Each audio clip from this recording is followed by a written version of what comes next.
ઉત્પત્તિનું પુસ્તક 12મો અધ્યાય. આવો શરૂઆતની કેટલીક કલમો વાંચીશું. યહોવાએ ઇબ્રાહીમને કહ્યું, તું પોતાનો દેશ અને પોતાના કુટુંબીજનો તથા પોતાના પિતાના ઘરને મૂકીને તે દેશમાં ચાલ્યો જા, જે હું તને બતાવીશ, અને હું તારાથી એક મોટી દેશજાતિ ઉત્પન્ન કરીશ, અને તને આશીષ આપીશ, અને તારું નામ મહાન બનાવીશ, અને તું આશીષનું કારણ બનશે. જે તને આશીર્વાદ આપે તેમને હું આશીર્વાદ આપીશ, અને જે તને શ્રાપ આપે તેમને હું શ્રાપ આપીશ. અને પૃથ્વી પરના સર્વ કુળો તારા દ્વારા આશીર્વાદ પામશે. યહોવાના એ વચન અનુસાર ઇબ્રાહીમ ચાલ્યા, અને લોત પણ તેની સાથે ચાલ્યા. અને જ્યારે ઇબ્રાહીમ હારાન દેશમાંથી નીકળ્યા તે સમયે તેઓ 75 વર્ષના હતા. વાલા મિત્રો, જ્યારે પરમેશ્વર પોતાની ઈચ્છાને પૂરી કરવા ચાહતા હતા અને આખા સંસારને પોતાનો ઉદ્દેશ પ્રગટ કરવાનો છે એમ વિચાર્યું, ત્યારે પરમેશ્વરને એક વ્યક્તિ દેખાયો, અને તેનું પરિવાર દેખાયું. કેવું પરિવાર દેખાયું જાણો છો? એ પરિવારમાં કોઈ સંતાન નહોતું. એ તો ખૂબ જ હતાશ અને નિરાશ પરિવાર. એ તો એવું પરિવાર હતું કે જેમાં કોઈ ફળ નહોતું. વલાઓ, ઇબ્રાહીમના 2 ભાઈ હતા, નાહોર અને હારાન. તે બંનેના લગ્ન થયા હતા, તેમને સંતાન હતા. અબ્રાહીમ તથા સારાને બાળકો નહોતા. તેઓ તો સંતાન વિહોણું જીવન જીવી રહ્યા હતા. એ ત્રણે પરિવારમાંથી પરમેશ્વરે કોને પસંદ કર્યા? ફળરહિત પરિવારને. પરમેશ્વરે એવું પરિવાર પસંદ કર્યું કે જેમને સંતાન નહોતું.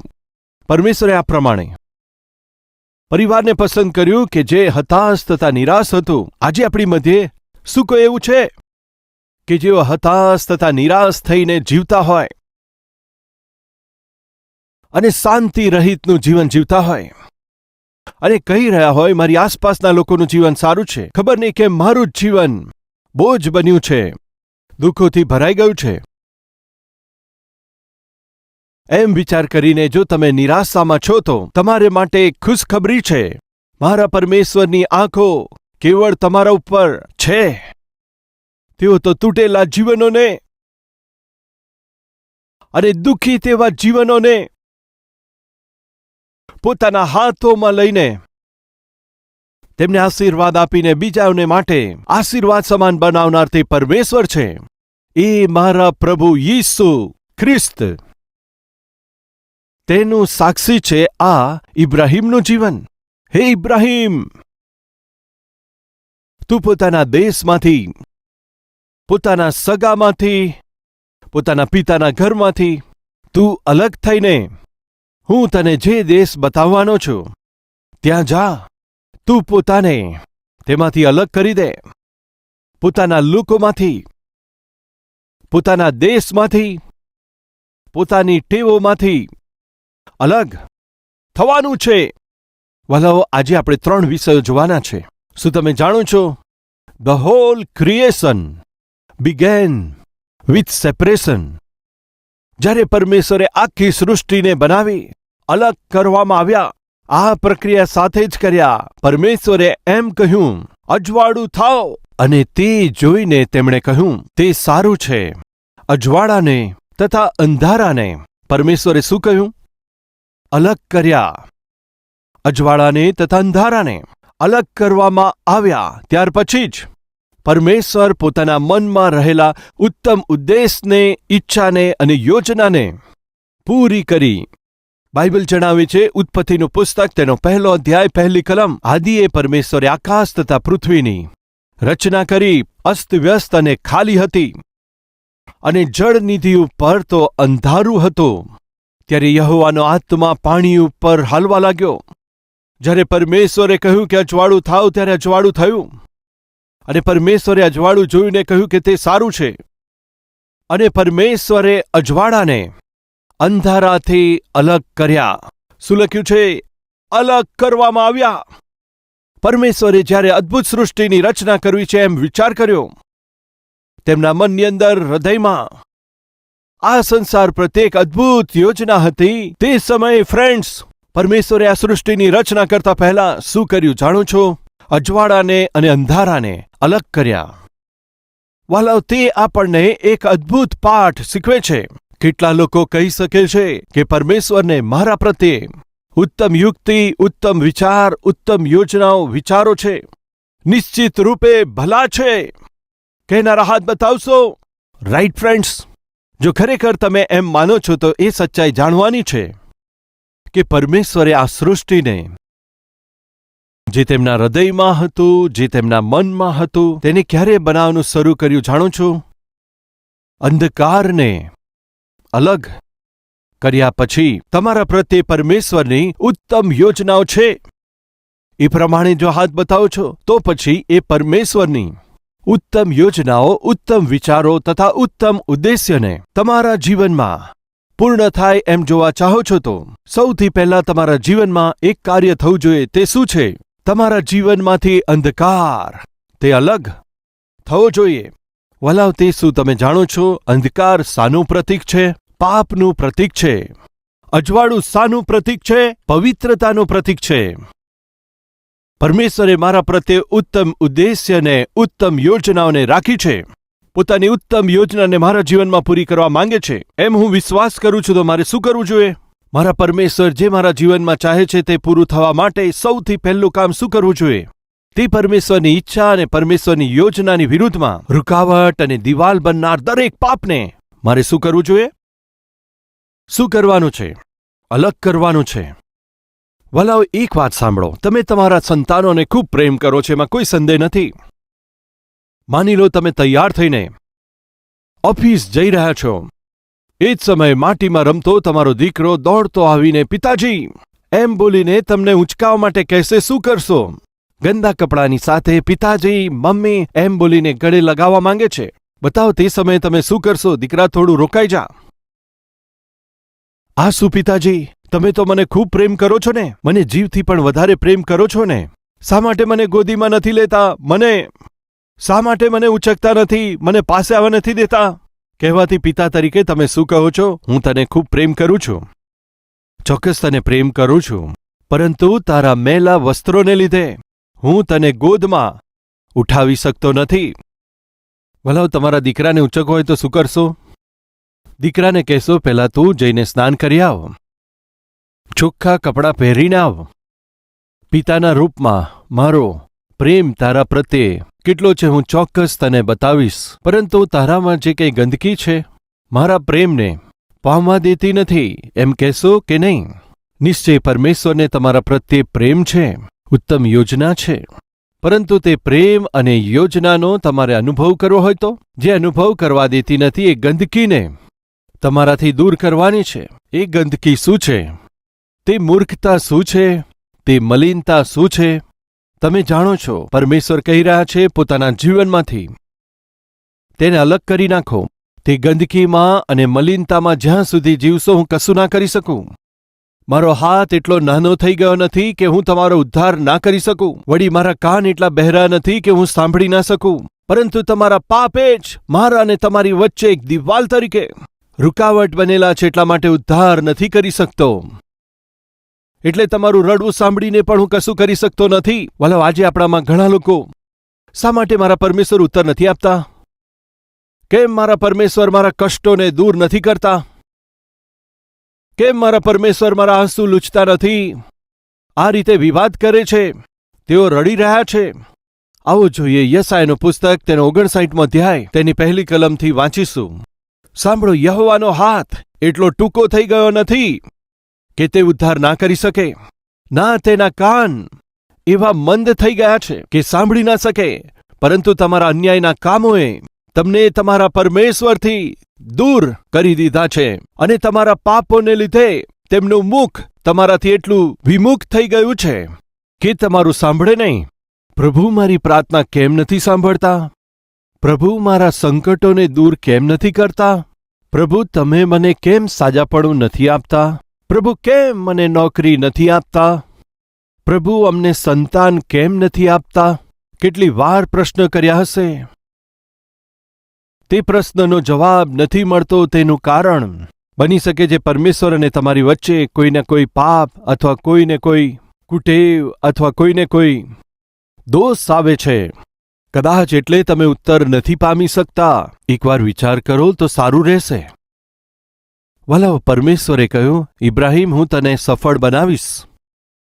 પરમેશ્વરે ઇબ્રાહીમને પસંદ કર્યો અને ઇબ્રાહીમના પરિવારને પસંદ કર્યું. ઇબ્રાહીમને સંતાન આપવા માટે પરમેશ્વરે વચન આપ્યું. તે સંતાન દ્વારા એક આખા દેશને તૈયાર કરીશ કહ્યું. તે સંતાન દ્વારા સમગ્ર દેશ જાતિને આશીર્વાદિત કરીશ એમ કહ્યું. કેવી રીતે? જગતને ઉદ્ધાર આપનાર એ ઉદ્ધાર કરતા પ્રભુ ઈસુને તમારા વંશ દ્વારા જ આ જગતમાં હું લાવવા જઈ રહ્યો છું અને તેમના દ્વારા દરેક જાતિ આશીર્વાદિત થાય હું એમ કરીશ. ખૂબ જ ઉત્તમ યોજનાને, ખૂબ જ ઉત્તમ ઉદ્દેશ્યને પરમેશ્વરે ઇબ્રાહીમ પ્રત્યે રાખ્યો હતો. પરંતુ પરમેશ્વરની યોજના અને ઉદ્દેશ્યને પૂરા થવા માટે ઇબ્રાહીમે અલગ થવું પડશે. તેણે પોતાને અલગ કરવો પડશે. પોતાના કુટુંબીઓથી, પોતાના પ્રાંતથી, પ્રદેશથી, ભૂતકાળની તેની રીતભાતથી અલગ થવાનું છે. વહાલાઓ, આત્મિક યાત્રા અલગ થવામાં આવે એ પ્રક્રિયાથી શરૂ થાય છે. એક આત્મિક જીવન અલગ કરવામાં આવતા કાર્યથી જ શરૂ થાય છે. વહાલાઓ, આપણે બાઇબલમાં જોઈએ છે કે આખી સૃષ્ટિ અલગ કરવામાં આવેલી એ પ્રક્રિયાથી શરૂ થાય છે. તે કેવી રીતે? પરમેશ્વરે કહ્યું અજવાળું થાવ, ત્યારે અજવાળું થઈ ગયું. અને પરમેશ્વરે જોયું કે અજવાળું સારું છે. પરમેશ્વરે અજવાળાને, અંધકારને શું કર્યું? અલગ કર્યા. આ રીતે અલગ કર્યા. ત્યાર પછી જ આ પૃથ્વી ઉપર આખી સૃષ્ટિને બનાવી. પરમેશ્વરે આ આખી સૃષ્ટિને માત્ર 6 દિવસમાં પોતાના વચનો દ્વારા બનાવી હતી. અજવાળું થાવ એમ કહેતા જ અજવાળું થઈ ગયું. સૂર્ય, ચંદ્ર તથા તારાઓ અસ્તિત્વમાં આવે એમ કહેતા જ સૂર્ય, ચંદ્ર, તારાઓ અસ્તિત્વમાં આવ્યા. સમુદ્રનું પાણી સમુદ્ર જીવોથી ભરાઈ જાઓ.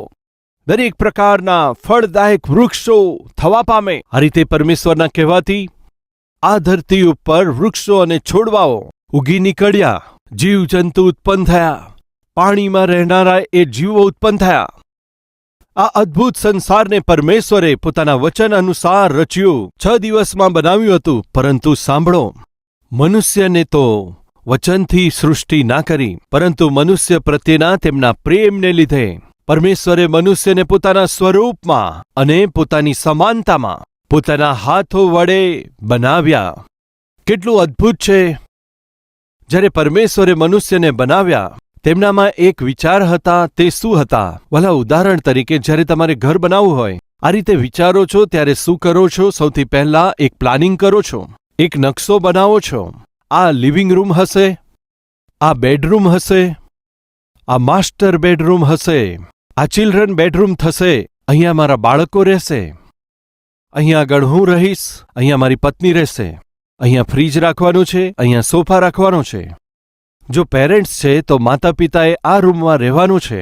કોણે ક્યાં રહેવાનું છે પહેલાથી જ નિર્ણય કરીને, પ્લાન બનાવીને ત્યાર પછી નિર્માણ શરૂ કરે છે. માનો છો કે નહીં? વાલાઓ, પરમેશ્વર પણ જ્યારે મનુષ્યને પોતાના સ્વરૂપમાં અને પોતાની સમાનતામાં બનાવ્યા હતા, ત્યારે પરમેશ્વરે પોતાના હાથો વડે જ મનુષ્યને બનાવ્યા. પરમેશ્વરે પણ ચાહ્યું. તે શું છે? મેં બનાવેલા આ મનુષ્યમાં મારે નિવાસ કરવાનું છે, મારે રહેવાનું છે એમ વિચારીને તે મનુષ્યમાં પરમેશ્વર સ્વયં રહેવાને માટે એક રૂમનું નિર્માણ કર્યું. તે રૂમમાં પોતે રહેવાનું છે એવી આશા રાખી. તે રૂમનું એક નામ છે. શું તમે જાણો છો? બતાવો શું છે? હૃદય. હૃદય કે જેને પરમેશ્વરે પોતાના નિવાસ માટે જેનું નિર્માણ કર્યું, તે એ મંદિર છે. વલાવ, એક દિવસે એક છોકરી ટ્રેનમાં યાત્રા કરતી હતી. આ રીતે ટ્રેનમાં યાત્રા કરનાર તે છોકરી મને ખૂબ જ પ્રભાવિત કરી. કારણ જાણો છો? તે તો પવિત્ર બાઇબલને પોતાના હાથમાં પકડીને આ રીતે પોતાના હૃદય સાથે લગાવીને બેઠી હતી. તેથી મને બહુ આનંદ થયો. પવિત્ર બાઇબલને પોતાના હાથમાં લેવા માટે અથવા પકડવા માટે અથવા વાંચવા માટે ઘણા લોકોને શરમ આવે છે, લજ્જા મહેસૂસ કરે છે. તમારામાંથી ઘણા લોકો જ્યારે ચર્ચમાં જાય છે, ઘણાને બાઇબલ લઈ જવાનું ગમતું નથી. કેમ, શા માટે? ના, તેની જરૂર નથી. અમારા એપાર્ટમેન્ટમાં બધા જોશે તો, અમારા રૂમમેટ્સ, અમારા હોસ્ટેલવાળા જોશે. લો જુઓ, આ ભક્ત જઈ રહ્યા છે, મોટી ભક્ત સ્ત્રી જાય છે, એવી મજાક ઉડાવશે. પરંતુ તમારી ભક્તિ જો સાચી ભક્તિ છે તો તમે જેને માનો છો, જેના પર વિશ્વાસ કરો છો, તેને કાર્યરૂપમાં મૂકો છો તો તમારી કોઈ મજાક નહીં ઉડાવે. આ સાચો ખ્રિસ્તી છે, આ સાચી ખ્રિસ્તી છે. તે બીજાના જેવા નથી. તે જે કંઈ વાંચી રહી છે, જેના પર વિશ્વાસ કરે છે, તેના અનુસાર જીવી રહી છે. લોકો કહી શકશે તમારું જીવન અને તમારી ભક્તિ જ્યારે મેચ ના થાય ત્યારે જ તમને ડર લાગતો હોય છે. કોણ શું કહેશે એમ વિચારીને ડર લાગતો હોય છે. કેમ કે તમારું જીવન અલગ છે, ભક્તિ અલગ છે, તમારી વાતો અલગ છે, તમારા કામ અલગ છે.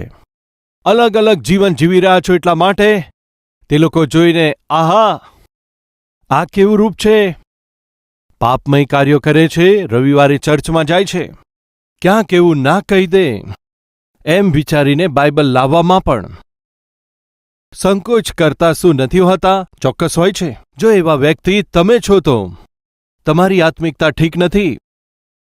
વલાવ, તે છોકરી બાઇબલને આ રીતે પકડી રાખે છે ત્યારે મને આશ્ચર્ય થયું અને ખુશી થઈ. એટલું જ નહીં, તે છોકરી થોડા સમય પછી તે બાઇબલને આ રીતે ખોલીને જોવા લાગી ત્યારે મને વધારે આનંદ થયો. કેમ કે તે છોકરી બાઇબલને પોતાની સાથે લાવી. એટલું જ નહીં, એ બાઇબલને પ્રેમની સાથે જ્યારે તેને સમય મળતો હતો બાઇબલ વાંચતી હતી, વાંચી રહી હતી.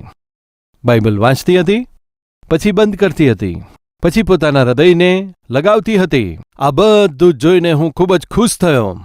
પછી અચાનક તેણે બાઇબલ ખોલ્યું અને જોયું, અને જોયા પછી બાઇબલમાં તેણે રાખેલો ફોટો નીચે પડી ગયો. તે જોવાથી એ તો તેના બોયફ્રેન્ડનો ફોટો હતો. હેલો! બાઇબલમાં તેનો ફોટો રાખીને જોઈ રહી છે. આ તેની ભક્તિ હતી. શું તને શરમ નથી? શું બાઇબલ જ મળ્યું છે આવો ફોટો રાખવા માટે, લવ લેટર્સ રાખવા માટે?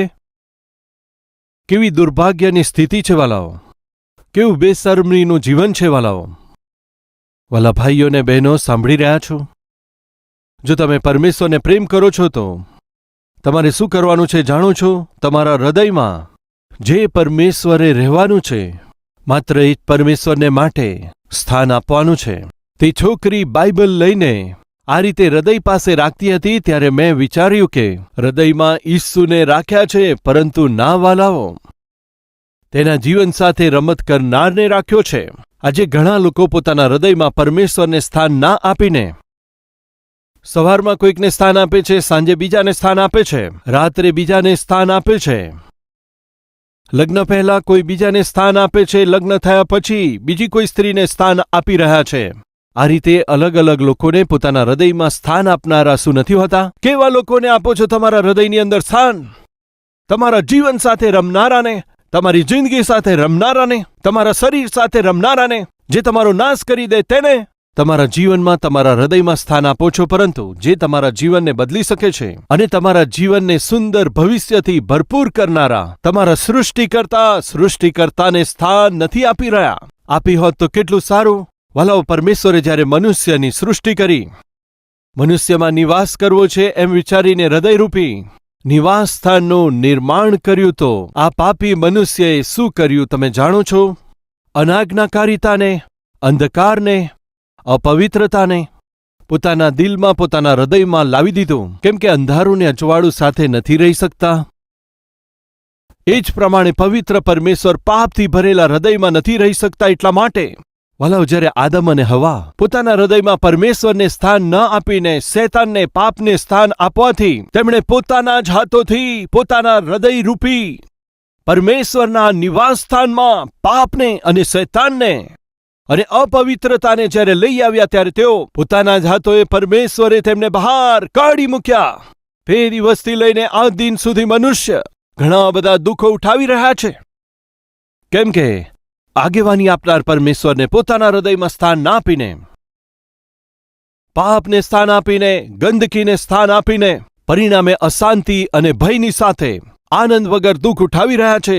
તો સાંભળો મિત્રો, તમારે વસ્ત્ર ખરીદવા છે, કપડાની દુકાનો છે, સોનું જોઈએ તમને, જ્વેલર્સની દુકાન છે, પૈસા જોઈએ તમને તો બેંક છે, બૂટ જોઈએ છે તો બૂટની દુકાન છે, સેલફોન જોઈએ છે તો મોબાઈલની દુકાન છે. આ સંસારમાં તમને જે કંઈ જોઈએ, ભોજન જોઈએ છે તો હોટલ છે. આજે તમને જે કંઈ જોઈએ છે તે સર્વ વસ્તુઓ બહાર માર્કેટમાં, સુપરમાર્કેટમાં, વડી સુપર સ્ટોર્સમાં, મોટા મોટા મેગા સ્ટોર્સમાં મળી રહ્યા છે. પરંતુ વાસ્તવમાં મનુષ્યને શું જોઈએ છે જાણો છો? મનુષ્યને જોઈએ છે શાંતિ, મનુષ્યને જોઈએ છે સમાધાન, મનુષ્યને જોઈએ પવિત્ર પ્રેમ, મનુષ્યને જોઈએ છે આનંદ. પરંતુ સાચું શું છે જાણો છો? મનુષ્યને જે ખુશી જોઈએ છે, જે શાંતિ જોઈએ, જે આશીર્વાદો જોઈએ, જે પ્રેમ, આનંદ, અનુરાગ જોઈએ, તે આ ધરતી ઉપર કોઈ પણ જગ્યાએ બિલકુલ નહીં મળે. એ તો કેવળ પરમેશ્વરની પાસે મળશે. વાલાઓ, મનુષ્ય ગમે તેટલો ધનવાન કેમ હોય, પણ શાને માટે ભટકે છે? પીસ. કેટલાક કહે છે ઘણું ધન હોવાથી શું ફાયદો, ઘણું વિશાળ ઘર હોવાથી શું ફાયદો, ધન સંપત્તિ હોવાથી શું ફાયદો, કરોડો રૂપિયાનું બેંક બેલેન્સ હોવાથી શું ફાયદો, ઘણી મોટી ફેક્ટરી હોવાથી શું ફાયદો, ઘણો મોટો વેપાર હોવાથી શું ફાયદો, જો જીવનની અંદર શાંતિ ના હોય તો? ઘરે આવવાથી પત્ની સાથે, બાળકો સાથે સમાધાન નથી, નર્ક જેવું છે. વાલાઓ, એક પતિને, પત્નીને, બાળકોને, એક પરિવારને શું જોઈએ? સુખ ભોગ નહીં વાલાઓ, તો શું જોઈએ? શાંતિ જોઈએ, મેલ મિલાપ જોઈએ. ગમે તેટલો ધનવાન વ્યક્તિ કેમ ના હોય, મહાન હોય, નિર્ધન હોય, આજે શાની અભિલાષા રાખે છે જાણો છો? શાંતિના જીવન માટે, સુકૂનને માટે, મેલ મિલાપને માટે. પરમેશ્વર આખા સંસારને શું પ્રગટ કરે છે જાણો છો? તમને જે વસ્તુઓ જોઈએ તેનું નિર્માણ તમે કરેલું છે. તાત્કાલિકની વસ્તુઓનું તમે નિર્માણ કર્યું છે, પરંતુ જેનું નિર્માણ તમે નથી કરી શકતા, જે તમારે માટે જરૂરી છે, એ તો મારા હાથમાં છે. કોઈના કોઈ દિવસે તમારે મારી પાસે આવવું જ પડશે. શાને માટે? શાંતિને માટે, મેલ મિલાપને માટે, આનંદને માટે. એક દિવસે મારી પાસે તમારે આવવું જ પડશે. કેમ, શા માટે?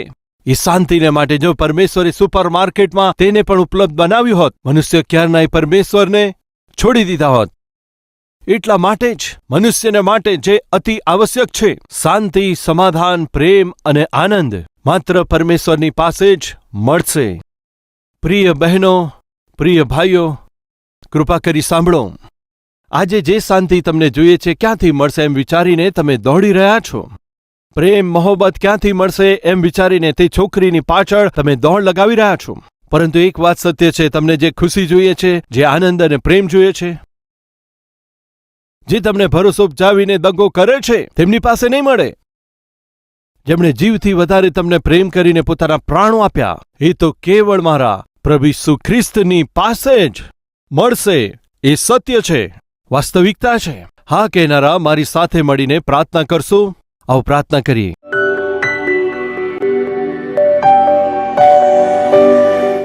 મહાન પવિત્ર પ્રેમી પરમેશ્વર પિતા, અલગ કરવામાં આવ્યા સેપરેશન દ્વારા જ આ સંસારનું નિર્માણ થયું છે. આ સેપરેશન દ્વારા જ મંડળીનો આરંભ થયો છે. સેપરેશન દ્વારા જ આ સંસારનો અંત થવા જઈ રહ્યો છે. સેપરેશન દ્વારા જ એક ખ્રિસ્તી વ્યક્તિની યાત્રાનો આરંભ થાય છે. એ સેપરેશન આપણા જીવનમાં સ્થાન ના બનાવી શકે ત્યારે આપણે સ્વર્ગમાં સ્થાન નહીં બનાવી શકીએ.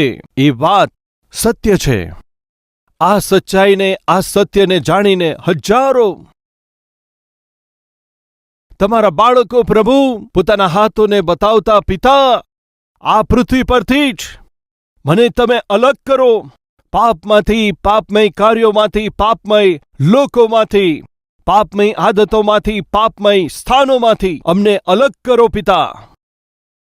તમારી ઈચ્છા અનુસાર હું જીવી શકું એવી કૃપા કરજો. અજવાળાના સંતાન તરીકે તમારા ગુણો અમે પ્રગટ કરી શકીએ. તમારા ખાસ પ્રજા તરીકે યાજકોના સમુદાય તરીકે પિતા તમારી પ્રજાના રૂપમાં આ પૃથ્વી પર અમે જીવી શકીએ એવું સૌભાગ્ય આપજો. પરમેશ્વરની ઈચ્છા અનુસાર જીવવા માટે, પાપથી અલગ થઈને પવિત્ર જીવન જીવવા માટે આજથી નવી શરૂઆત. એમ કહીને આજના દિવસે ઘણા બધા લોકો પોતાના જીવનમાં ના ભૂલી શકાય તેવા દિવસ તરીકે રાખી શકે સહાયતા કરજો. તેમના નામ આ જ સમયે જીવનના પુસ્તકમાં લખી દેવામાં આવે. પ્રભુ ઈસુ ખ્રિસ્તના નામથી માંગે છે. આમેન.